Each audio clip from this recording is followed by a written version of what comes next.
Welcome to the third in our series of seminars that present an introduction to research. Today we'll be looking at defining research problems and performing literature reviews. Please see the video description for a full list of disclaimers, including the ones here, plus a timeline and helpful resources and links. Please support the channel by using our affiliate links. As before, we're aiming to provide an orientation to engineering research and an overview of methods, as well as careers in research, to help people begin or expedite their activities related to research, to help make that research a little bit faster and a little bit more effective. And first we'll talk about some ways to identify a research problem. That is, the problem that you could work on for a project or for a class project possibly, or for your thesis or dissertation. Some possibilities are to get suggestions from an advisor, or in the course of performing a literature survey or reading a survey article that describes research in a particular field, you may get suggestions or ideas for future research. You may also have suggestions from current sponsors or prospective sponsors, companies or other organizations that are interested in supporting research at your institution may have some ideas for topics that they'd like to see investigated. And in addition to those sources, once you've identified a general area in which you'd like to do research, you can also talk with stakeholders, that is, companies, government agencies, other people who have an interest in that area of research, and see what ideas they have for problems that they'd like to see investigated that they think are important to the field.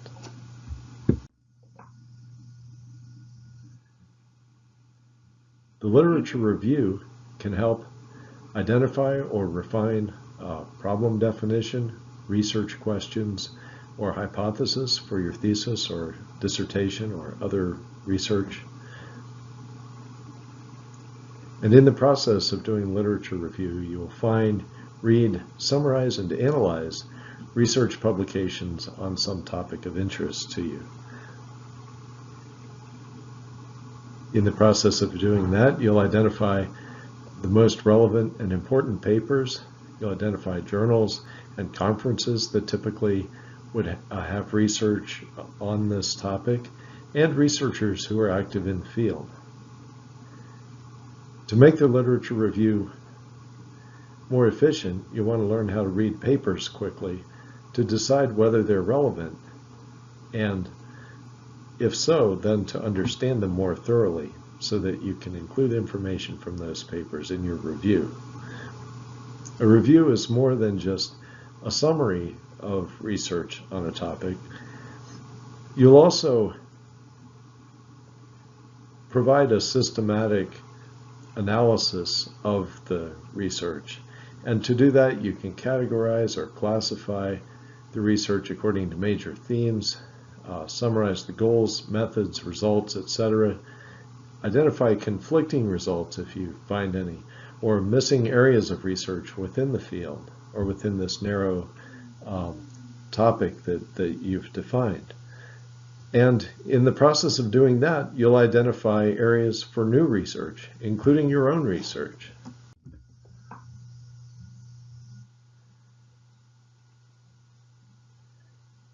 So to perform a literature review, you'll need to find and read research literature, and we'll talk a little bit about how to do that.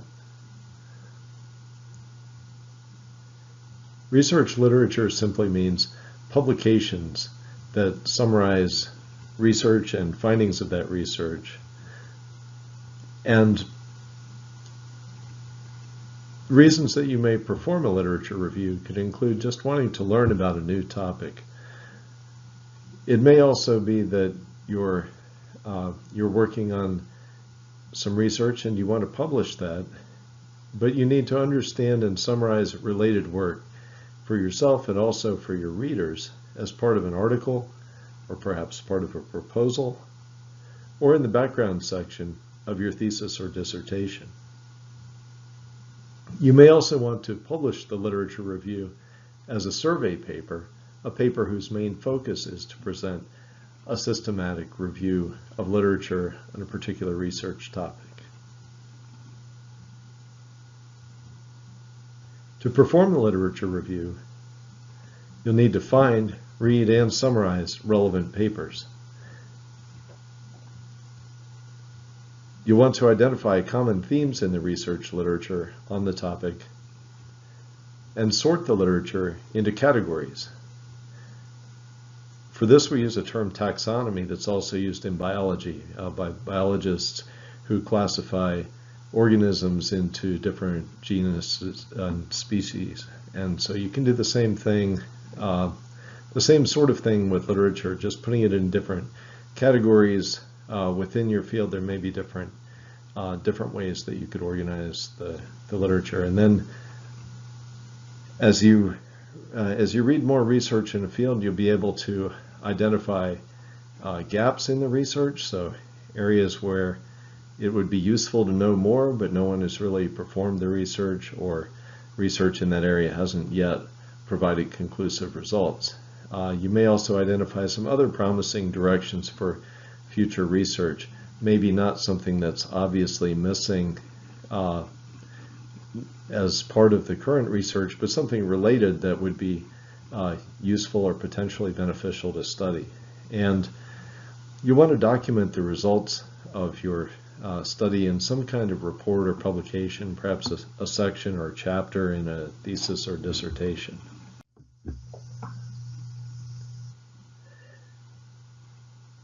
There are many resources you can use to help with the literature review. These include search engines such as IEEE Explore, a listing of research in IEEE conferences and journals, as well as other related research. Google Scholar is another potentially useful resource that will help you identify publications.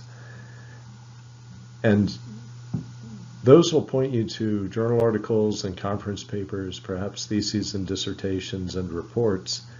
Along with those peer-reviewed publications, you'll also find some preprints or e-prints. You may find some articles that are posted on the internet, but may not have been through a peer review process. That is, they may not have been checked by other experts in the field for consistency or plausibility of the results. And so while these will be useful and they may be submitted for review and publication, they haven't necessarily been through that more rigorous process of peer review. Another resource is a research librarian in your area of study. So if you work at a university or other large institution, there may be a librarian who specializes in your area of study and can help you find resources or publications on an area of research within your discipline. At Virginia Tech, there is a graduate research methods course in building construction, and that course has an associated website under the Virginia Tech Library website. And at least as of summer 2019, if you go there, you'll find information on search engines that you can use to locate research articles, theses, and dissertations. You'll see suggestions for how to manage and cite research, how to cite images and illustrations, also how to find maps for use in your research, which understandably is especially important in building construction, but is also important in wireless communications and some other areas of electrical and computer engineering. And another resource that we'll be using today is a paper by Keshav called How to Read a Paper. And this has been posted and updated over many years. We'll look at Keshav's approach for reading a paper. and that is to read the paper in 3 passes. The first pass is a quick scan or to obtain a high-level view of the paper and decide whether more passes are needed. Is the paper relevant to what you're trying to learn? And so at that point you'll know whether to continue. The second pass is in greater depth, but doesn't go into all the details. Things such as proofs can be ignored at that stage. And the third pass is an attempt to understand the paper well enough that you could duplicate the research yourself if needed. We'll go into a little bit more detail on Keshav's approach, and then we'll have an example. For the first pass, you want to read the title, the abstract, and the introduction. These sections will give you a good basic introduction or a very basic idea of what the paper is about. You'll learn a little bit more by reading the section and subsection headings, and you can glance quickly at any mathematical content to determine the theoretical foundation of the article. Read the conclusions to understand what the author or authors concluded from their research, and take a quick look at references that are cited and listed at the end of the paper, and note any that you may happen to be familiar with. Your goal here is to answer what Keshav calls the 5 C's. First, what type of paper is this? The first C is for category, the type of paper. The second C is context. Papers related to this paper, theoretical bases. You can identify these from the first pass. Whether you're using the paper as part of a literature review that you're conducting, or whether you're reviewing the paper for potential publication as a peer reviewer, you'll be interested in the correctness of the paper. While you won't be able to duplicate the research at this point,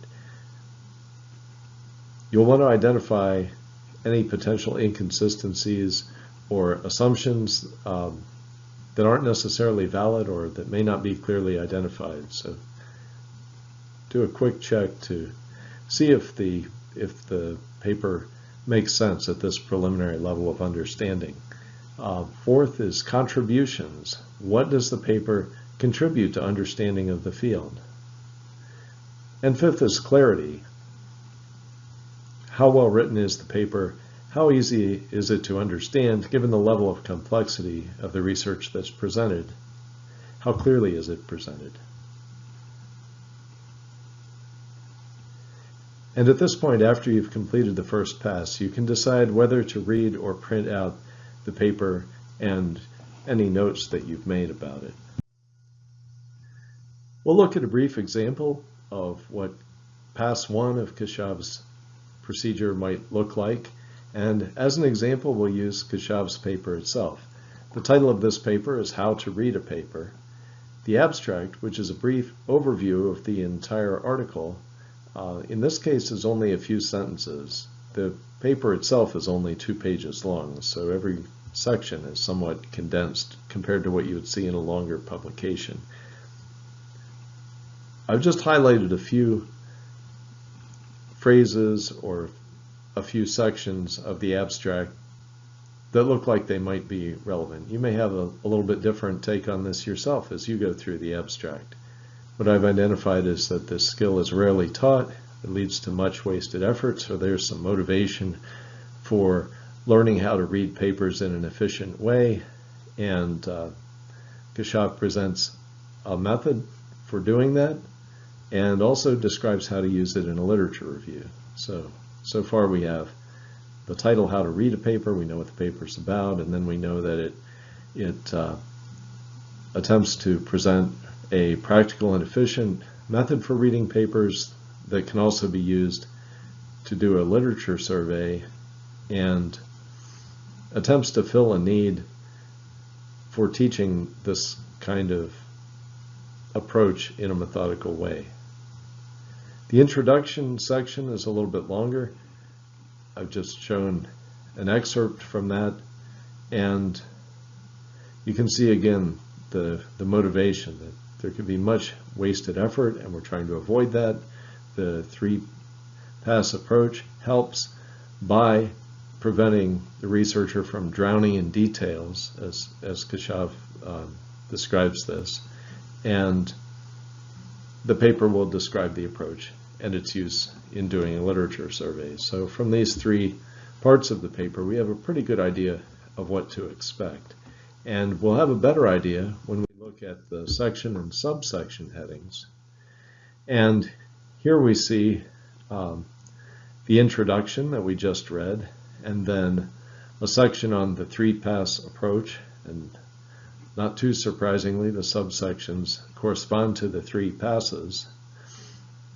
Then there's a section on doing a literature survey,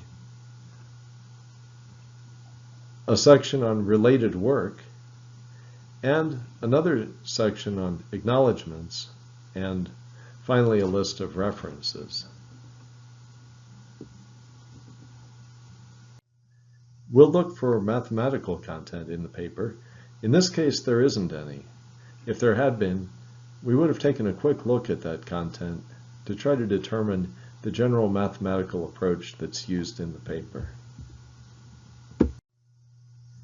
At this point, we would read the conclusions of the paper, but in the case of Keshav's paper, there is no conclusions section, probably because the paper is so brief, only 2 pages, that a separate section of conclusions isn't really needed. However, if I read the paper carefully enough to understand it well, I should be able to write my own summary. And you will be able to do this with the paper once you've read through it in these 3 passes that Keshav suggests. As the final part of the first pass, we'll look at the references and note any familiar ones. Well, there are 5 references in this case. They all seem to be related to literature reviews, giving a talk, writing reviews, writing articles, and writing papers as well as reading them. So they seem related generally to the topic of Keshav's paper. They may not be familiar to us unless we've already been looking at resources in this area. We'll move on to the second pass, and I've inserted a few examples here in blue text. So first we'll read the paper more carefully than in the first pass. Ignore proofs and other details. In this case, there aren't any proofs. We may also skip the acknowledgement section during the second pass. That is perhaps a detail at this point.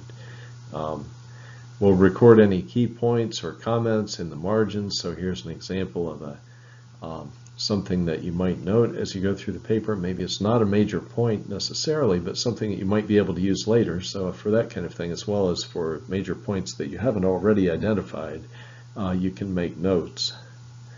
Note terms that you didn't understand or questions you would like to ask the author that would be useful for writing an evaluative review.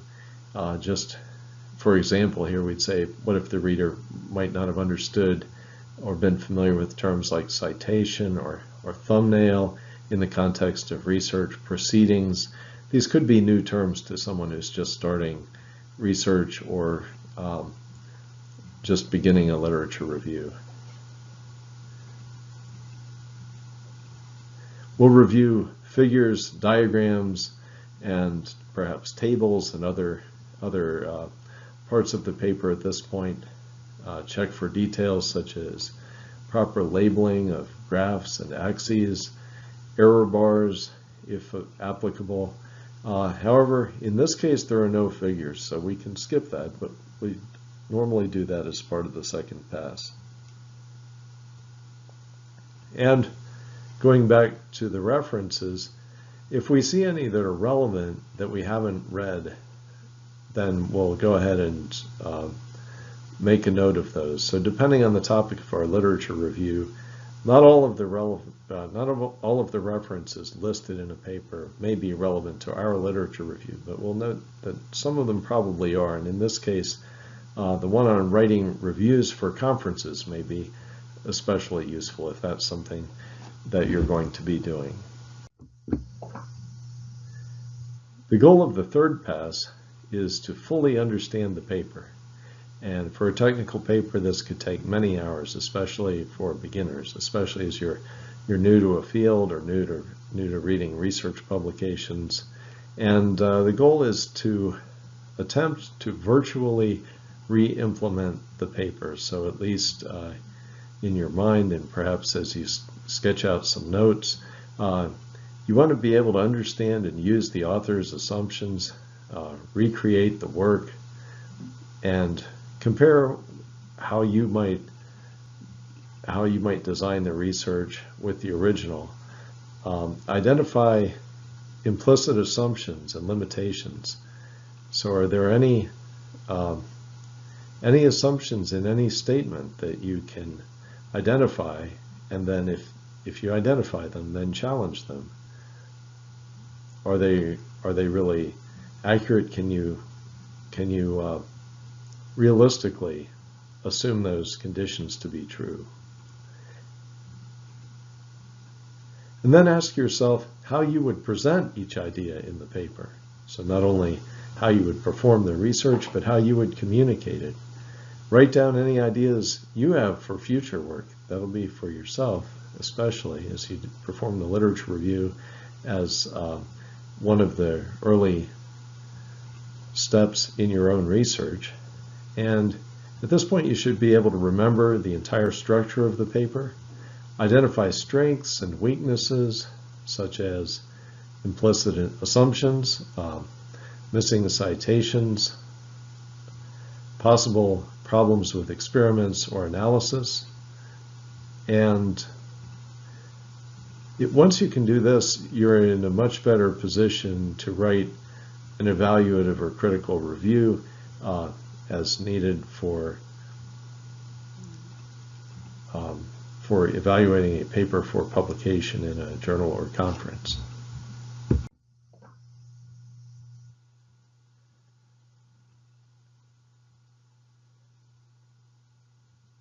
Another researcher, McLean, has developed a matrix that can be used to perform literature reviews or evaluative reviews, and it's based on Keshav's three-pass approach. And it provides a place to take notes, and as you'll see, it provides an easy way to remember and follow Keshav's approach. McLean's literature review matrix consists of sections that correspond to the three passes in Keshav's procedure for reading a paper. In the section for the first pass, you'll see the 5 C's from Keshav's first pass. There's a place to write notes on each of those, and then a box on the right side in which you can write your conclusion on whether the paper is useful.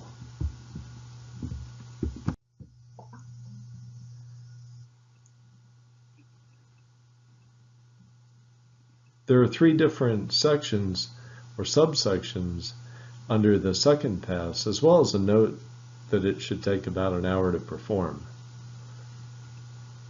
First, there's the question, what does it do? What does the paper do? What is the rationale for the paper? Its aims or goals, its hypothesis. And then, how does it do that? Who are the participants? What is the method? And what did it find? What are the results of the research? Their implications. Is the research falsifiable? That is, could any result of the experiment or the research invalidate the claims or the conclusions that the researchers are making? And have you identified, or have the authors identified, any limitations to the results of the paper?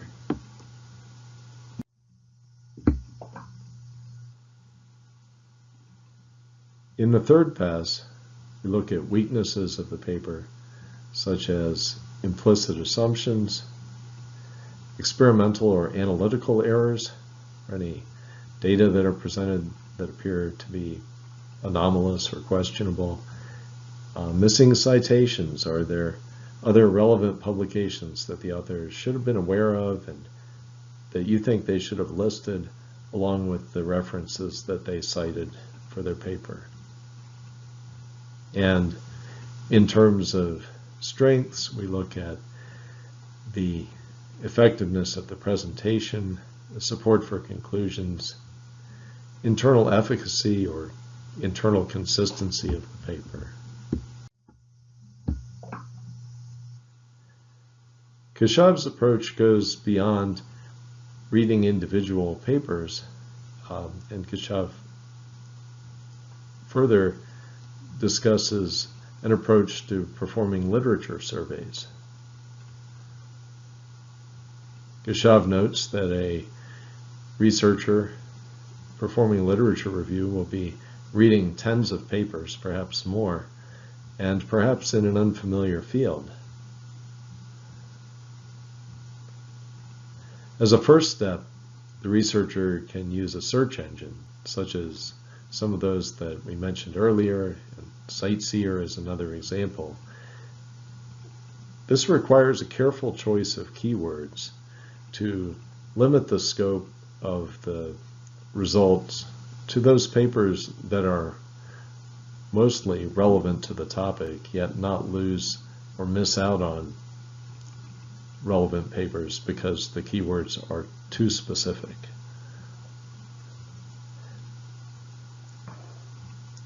At this point, you can find at least 3 to 5 recent and highly cited papers, and some of these search engines will tell you how many other papers have cited a particular publication or used it in their own reference list.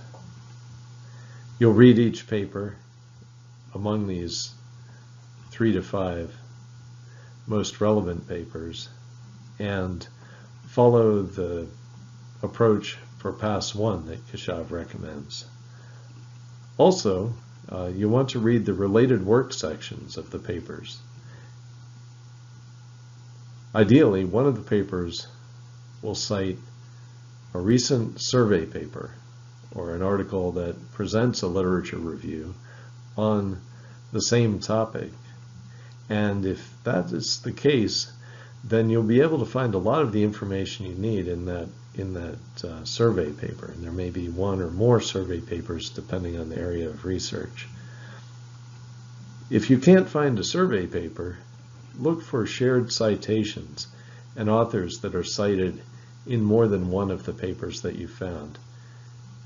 These are likely to be key papers. They're influential papers in this area of research and influential authors.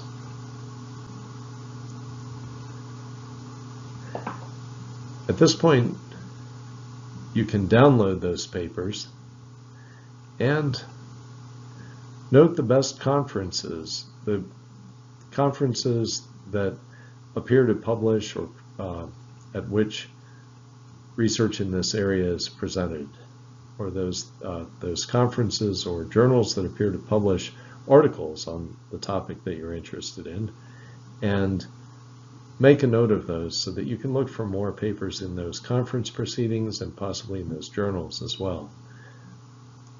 Once you've found some new papers, you'll also want to make 2 passes through those papers and repeat this as needed.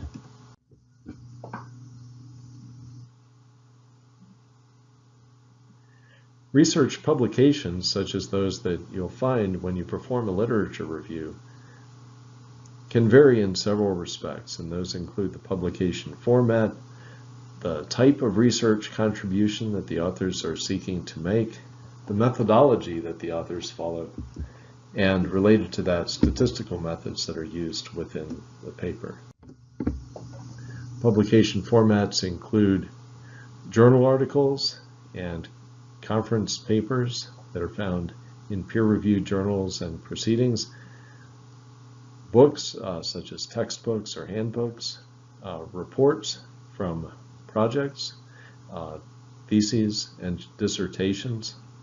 Also, you may find ebooks that could be self-published or published by a more conventional publisher, perhaps one that also publishes hard copy books. You may find preprints or e-prints of peer-reviewed work, or also of work that hasn't yet been through the peer review process. There are also general circulation or trade magazines, magazines that may have articles on a particular topic but that don't necessarily have a peer review process. And there are other sources such as Wikipedia and perhaps the researchers' websites or blogs, etc. Research publications also differ in the types of contributions that they present. For example, some papers are surveys that present a literature review. As I mentioned, that is not only a summary of literature, but it will also include some recommendations for future research based on an analysis of the literature. Some papers present highly original work that could include a new theory or a method or technology. You may find other papers that synthesize or apply methods across disciplines, for example, or in novel ways use an existing method or framework. And other papers describe more incremental advances. Perhaps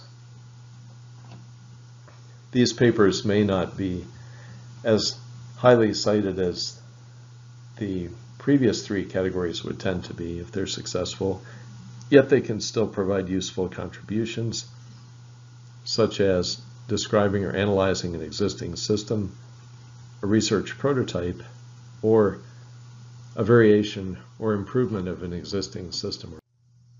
Researchers use a wide range of methodologies.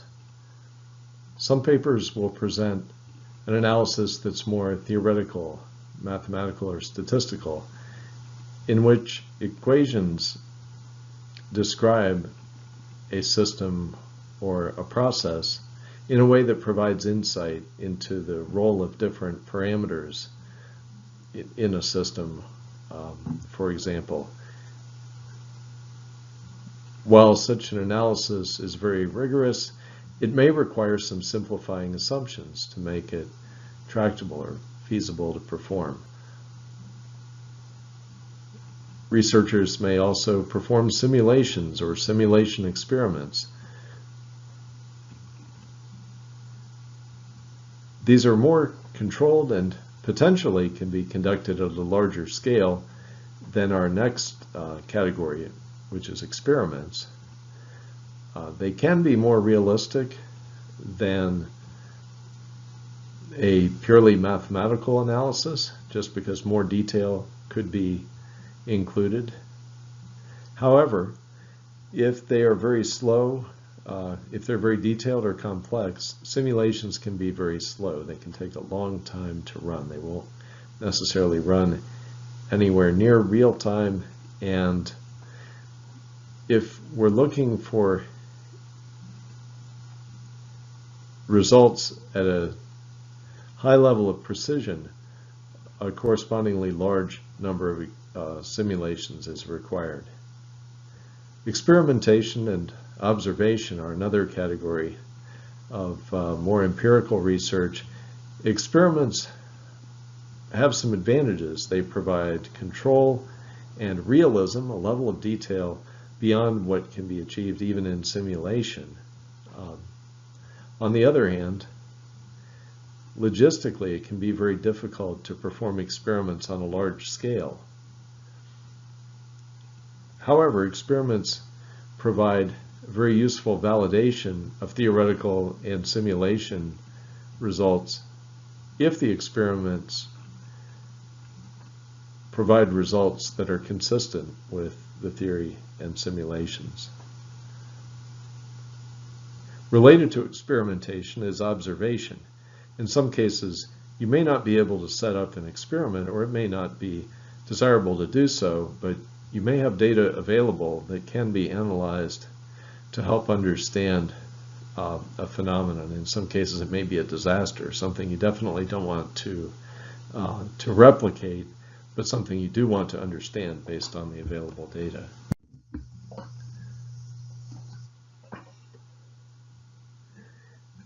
For any of the previously mentioned methods, there may be some aspect of statistics used in the paper, and statistical methods are often used to design experiments and simulations, also to analyze data from experiments, observations, and simulations, to check assumptions about the data or processes that produce the data, to develop models, quantify uncertainty, and test hypotheses. So we've looked at a few different ways the literature that you read in the process of a literature review may vary. So there are a number of possible types of papers and types of approaches that researchers might use. Now, it's also important to limit the scope of literature review so that it doesn't become a full-time job in itself that consumes time that you need to develop your own ideas. So while you would like to have a thorough literature review as part of a thesis or dissertation, at some point its scope needs to be constrained so that you can concentrate on the original research. And if you find that you're identifying too many papers on the topic for your literature review, you may want to narrow that topic and consider concentrating on a specific aspect that is of interest to you and other stakeholders such as your advisor and sponsors. These are the major sources used in this presentation: Keshav's paper, McLean's literature review matrix, and Nala Perumal's engineering research methodology book.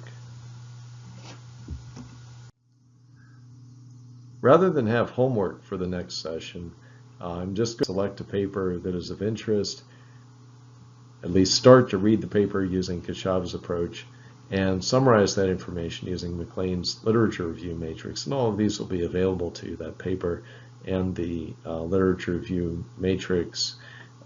You'll see the links in this presentation, and I will also share those. I look forward to seeing you at the next session. Thanks for your time. Please hit like and subscribe and support the channel by using our affiliate link if you plan to buy a featured item. We also provide consulting services and referrals.